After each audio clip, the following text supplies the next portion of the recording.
A cold wind pierced the streets of a small town as if autumn itself decided to remind with its bleak breath of the approaching winter. Leaves, having lost their bright palette, rustled along the pavements like the whispers of foreboding something ominous. People hugged their shoulders, trying to warm up or perhaps to protect themselves from the feeling that this town was no longer the cozy haven it had been just a couple of months earlier. The town was small. Everyone knew each other, and the sole bus, number 249, was like a circulatory system, pulsating along its streets and connecting its parts together. Every day at the same time, the bus would run its route, starting from the old town hall and ending at the station at the very edge of the town. But for the past few weeks, something had changed, changes that were unusual and frightening. It all started with one of the bus number 249 trips in the gray light of an October evening. I was one of the passengers that evening and couldn't help noticing how a sense of unease whispered through the rows when an old man got on at one of the stops. He was dressed in a worn, insulated coat and wore a long hat that hid his face in the shadows. The passengers involuntarily parted, making room for him. A few moments after his boarding, I thought I began to see blurred figures outside the windows, as if something or someone was moving in the darkness, sliding along the moving bus. But the driver's gaze remained calm, framed by the judicious expression of his face, typical for a person accustomed to their routine work. As the bus progressed, the old man began muttering under his breath. The whisper was so soft that at first it seemed the rustling of leaves outside the window was louder. But his words quickly penetrated the consciousness of the travelers, causing them to freeze in place. The whisper slowly became clearer, and through its intertwinings, I caught strange, unknown curses and predictions. As soon as he stopped, the bus suddenly came to a halt. The first to dare to speak out was a gentleman in a suit who asked the driver about the reasons for the stop. No answer followed. The driver silently pointed to the road ahead. A causeway rising above a shallow ravine was shrouded in fog, and there was something not right about it. The fog, dense and impenetrable, was not a common occurrence for this time of the year and hour. It thickened around the headlights, and the light barely penetrated through the whitish veil. The atmosphere became tense, and the air was charged with silence. All this lasted several long minutes. Then the fog suddenly dissipated as rapidly as it had thickened, and what we saw ahead on the road became etched into my memory forever. On the asphalt, directly in the bus's path, lay the disfigured remains of something unrecognizable, mixed with the flashes of tattered clumps of something fabric, most likely clothes. It was as if an inhuman force had swept through this section, leaving behind only destruction and shreds of the past. All passengers fell silent, faced with the eerie sight. Even the wind seemed frozen in front of the chaos that lay before us. The driver, still saying nothing, tried to drive around the strange obstacle, but at that moment the bus stalled. The vehicle, which had been a reliable refuge from the chilly night wind just a few minutes ago, suddenly turned into a trap. Tension turned to panic. Screams rang out in the cabin.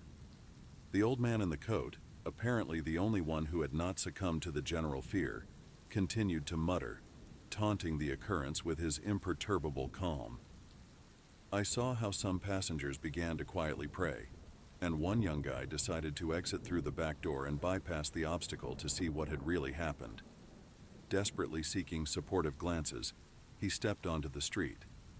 And it was at that exact moment I understood that bus number 249 was no longer the mundane piece of our town's fabric it once was. The fear slowly engulfing us all seemed to be merely the start of a deeper and darker nightmare, one that had spread its wings over our lives and the town as a whole. What happened after the young man stepped onto the wet asphalt and took to the darkness can only be described as unimaginable. Curiosity and fear battled within each of us as he approached the enigmatic shards of existence scattered across the road. He paused now and then, as if sensing a hidden danger, but continued onward. I felt chilled to the core as he vanished into the fog, with only his silhouette remaining as a reminder that he had been among us mere seconds ago. The old man stopped whispering, and the silence inside the bus intensified to the point where listening to it became unbearable. Suddenly, we heard a scream. The sound, piercing and desperate, cleaved the night, and everyone in the bus was choked by terror. Incredibly, the driver was able to restart the bus engine. He asked no questions, didn't look in the mirrors. He simply engaged the gear and drove forward. There was no doubt. We were leaving that place. Leaving behind, perhaps, our neighbor, our fellow traveler. Few of us looked back, but I saw how the twilight consumed the young man's blurry figure, leaving behind only a curtain of fog and questions, the answers to which nobody sought. The weightless air charged with emotion in the cabin settled back to earth as we moved away from the scene of the tragedy. The priest's words, as he suddenly began to recite a prayer, gave a desperate sense of solace, but also a reminder of the mortality of our predicament. When the bus reached the last stop before the station, I was in total confusion. What had happened seemed like mad delirium, a dream from which we would all soon wake up.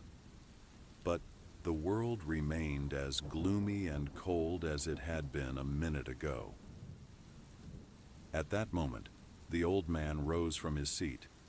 His movements were slow and deliberate, as if each step was part of some ceremony. He reached the front door, and suddenly the bus stopped.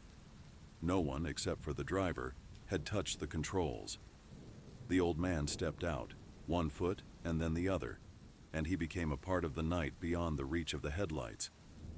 We all silently watched as the doors closed behind him, and the bus pulled away from the stop, carrying us further from the enigmatic old man and the sad reality of our journey. But with these events, one connection remained in the cabin, the cold that seemed to have penetrated into the very soul of the collective consciousness of the passengers. Exiting at the station, I looked back.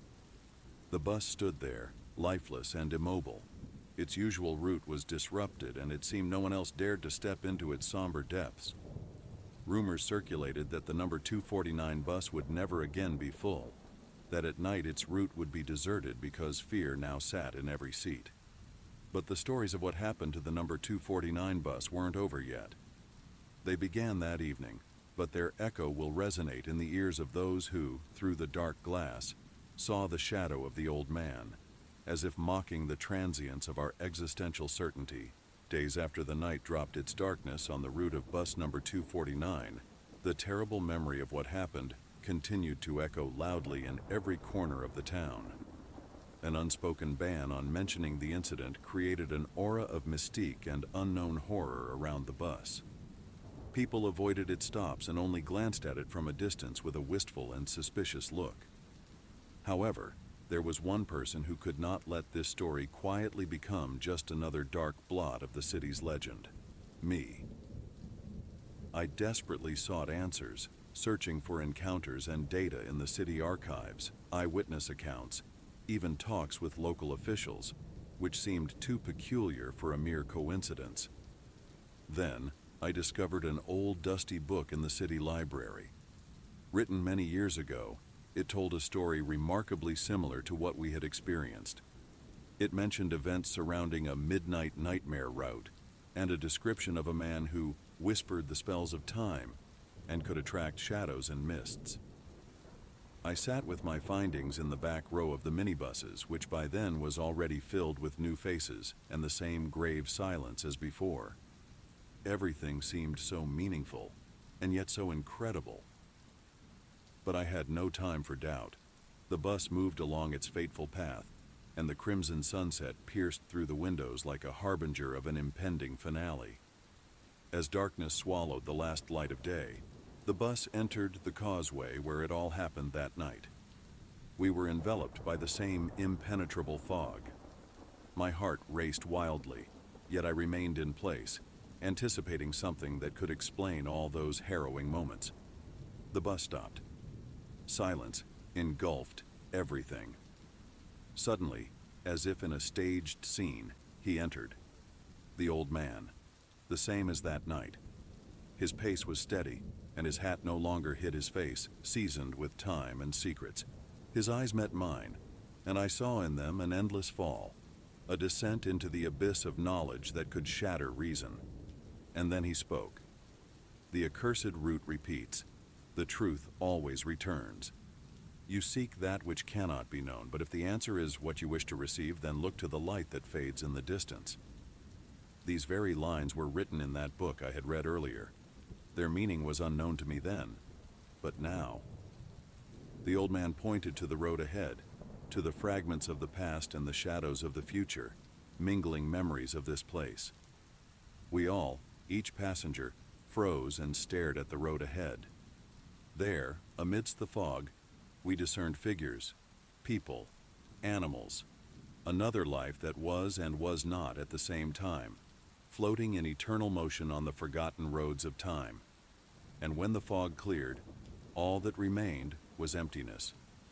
No remains, no shadow of the old man. Even the bus seemed to be lifeless, empty, and the world around stopped changing. I was the last to leave the bus, looked up at the sky where the last rays of sunset played with the twilight, and made a decision. I would no longer seek what could only be explained by accepting the incredible.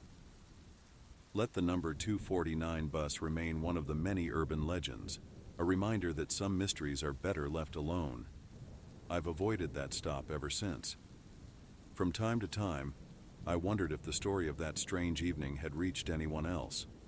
But surely someone remembers. And perhaps, one day, the number 249 bus will again open its doors to travelers, and the old man will once more be their guide into a world where time whispers its secrets hidden from our mundane mist and shadow.